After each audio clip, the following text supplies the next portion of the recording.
Yeah, well, it's always fun when a guy like that comes back and enters the lineup. So, see how he goes this week in practice, and I'll play it by ear. How big is it to have, if he's available to go on Sunday, have a guy like that available against a team like Kansas City? I mean, he's one of the best in the league, and so whenever a guy like that comes back and enters your offense, it's gonna change the way defenses play you. What's been the biggest development in his game that you've seen, at this point through his second year, then, from year one? Just being able to move him around. You can kind of focus on a guy if he's just lining up number one to the boundary all the time, but you move him around, slot, field, backfield, all that good stuff. Then it's a lot harder to double him, cloud him. Just always got to pay attention to him. The offense has been playing well over the last month. Now you could be adding Jamar back. Just how does that feel? Even another piece when the offense is clicking. Just adds more explosiveness. He can score from any point on the field, and then teams know that, and adds a fear element. Do you think this offense is better now than where it was maybe a month ago when Jamar went down, because you guys have kind of overcome that and gone 3-1 during the stretch? Yeah, we've got better as the season goes. That's how the season should go. You get more reps, you play more ball together, you have more practices. You should be playing your best ball at the end of the year. What has made the role players who have filled in his absence, and even before Jamar went out, what has made the role players so effective here under your offense? They just work really hard. They take advantage of their reps in practice. Even when they, weren't playing, they made the most out of their reps in practice, and they had mental reps. They had good quality reps all the time just to keep getting better and better, and so when their opportunity came, they were ready for it. When they took it from the practice field to the game field, sometimes guys don't, but they did. That gave it validation. What does that do for you as an offense, knowing those guys can play if needed? Got a lot of depth. I would say the most depth that we've had since I've been here. You have one or two guys go down, it's not the end of the world. We still have guys that are going to step up and make plays in big spots. Which quarterbacks do you watch on tape around the league, and what do you think of Patrick's game? I mean, he's the best right now. He's been playing the best all year. It's fun to watch him play. He does it a lot of different ways. There really hasn't been a lot of people like him come through the game. What do you like about his game? Is it his style? Is it he's like Steph Curry over there? I mean, what do you like about him? Has a lot of different ways to beat you. He can do it with his legs. He can do it outside the pocket. He can do it inside the pocket. He can do it down the field. He can do it with a quick game. He's just the whole package. What is that? Does that do anything for you preparation-wise going through the week, or as an offense as a whole? When you've got another guy or an offense like that, that you'll be playing on Sunday? No, not really. Why not? We're playing the defense that they have, and they have a really good defense.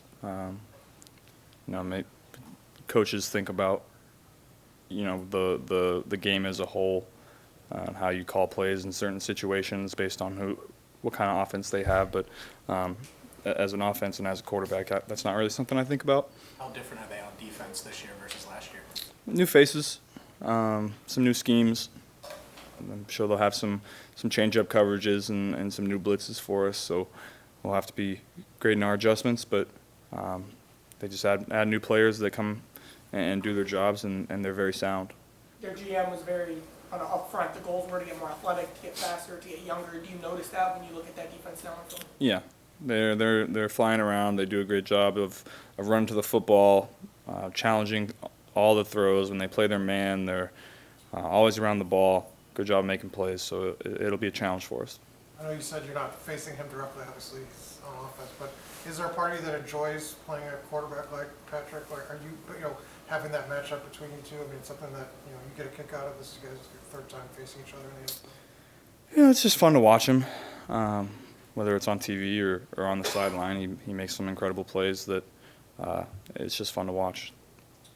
When you're preparing for Steve Spagnuolo defense, is his as much on the table? I mean, he has a lot of things that he can draw from. Is he amongst the league leaders in that category? Yeah, you always got to be ready for everything that he's throwing at you. He could throw it at you on any down, really. A lot of teams, they have their base down calls and they have their third down calls.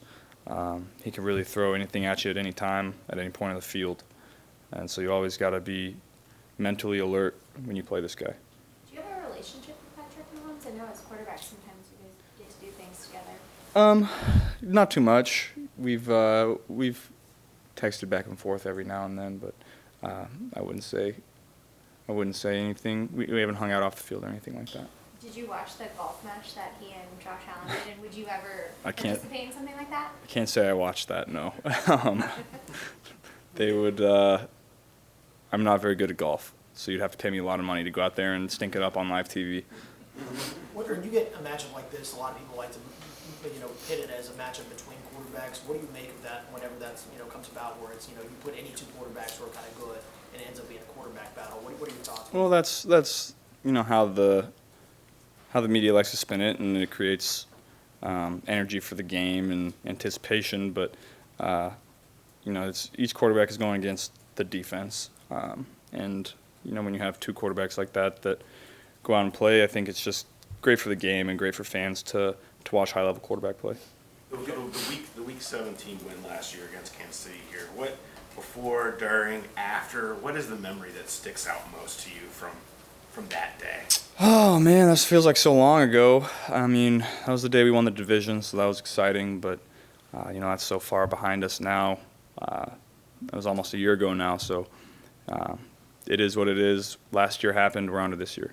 Joe, I know you're not going to overhype a single game in a season, but what do you enjoy about a matchup like this against a team like this? They're one of the best teams in the league. Great quarterback, great defense, playmakers all over the field. We're now going to have to play them in the playoffs if we want to get to where we want to go. So this is a big game for us. Obviously, would love to win it, but we'll take it one day at a time, have good practices, and go out there on Sunday and put our best foot forward. We heard Ted Karras yelling, "They have to come see us" after the game on Sunday. Is that kind of just the mindset carrying through with this team right now? No matter who you face, they have to come see us. Yeah, we're really confident in ourselves. We feel like we can beat any team in the league, and we've proven that. So we're not going to go out and be scared of anybody. We're going to go out and play our game. Yeah, I think get down 21-3 in the championship game. What turned it? Do you think that they? We just made plays, got stops. It's a long game. When you get down like that, there's no panic on our end. That's kind of the way we've always played. We got playmakers. We can score at any time. We got a great defense, so we're never out of it. Kind of like what Paul asked. Do you have any memory from that game when you wanted to go to the Super Bowl? It was fun. It was a fun locker room experience. But like I said, last year was last year.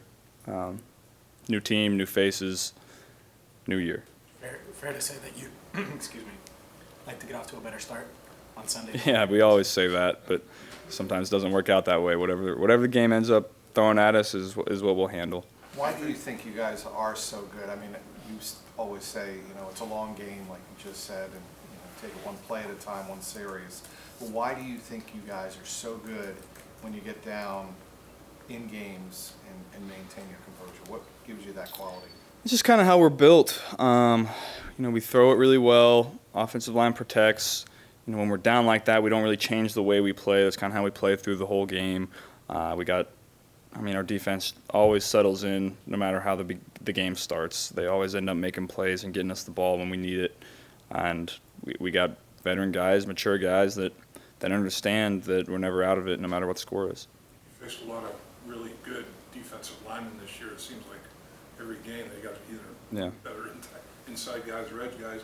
Chris Jones, he's amongst the best. What does he do? What problems does he pose for you? Well, he's the best interior pass rusher in the league, I think, outside of Aaron Donald. But, he just creates so many problems and mismatches for you. You always got to be alert of where he's at because he can wreck the game. It feels like we're talking about the same thing every week, just like you're saying. So you always got to be aware of him. But, I'm confident in the ability of our guys inside to, give me enough time to make the plays. I know you're not comparing years or anything like that, but is there a difference to celebratory locker rooms this year as compared to some of those last year, like Tennessee last week, compared to some of the ones that you had last year, whereas a happy locker room? It's always the same after a win. Yeah. There's nothing like that feeling walking off the field after a win, knowing you're going to go see your guys in the locker room and celebrate. That's why you play the game. The plane rides home after wins, getting together after games. That's why you play.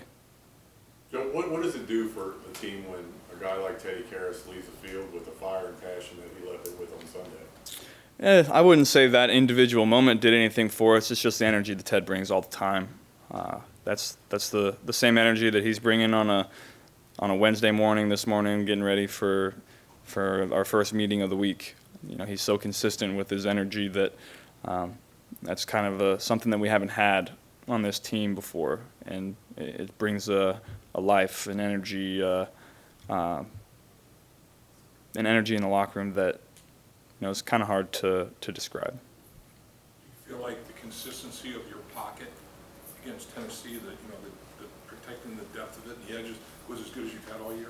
Yeah, that film was unbelievable to watch. Watching those guys go out and play the way that they did, and that's really how they've been playing for a lot of the year. So, got all the confidence in the world in those guys just because they just keep showing it. It keeps showing up on tape. Have you adjusted your mindset because you've got more time on a consistent basis on any down? You know, that's a good question. I wouldn't say that. I would say that it has opened up some possibilities for us in the pass game as far as pushing the ball down the field. But as far as my mindset on first and second down, I'm always going to try to find a completion early. So that hasn't changed. But I would say it's definitely opened up some possibilities for us. Joe, what was your feeling about what happened on the kneel down? Is there a code of respect that was broken at the end of that game? It is what it is. You know, if I was in that situation, I would try to do the same exact thing, try to win the game. So it is what it is. I think I saw a picture of you when you were a kid with a Chiefs shirt on. Were you a Chiefs fan at that stage? I guess I must have been. I don't remember it, but I don't remember being a Chiefs fan, no. So then I shouldn't ask you who your favorite Chiefs was. No.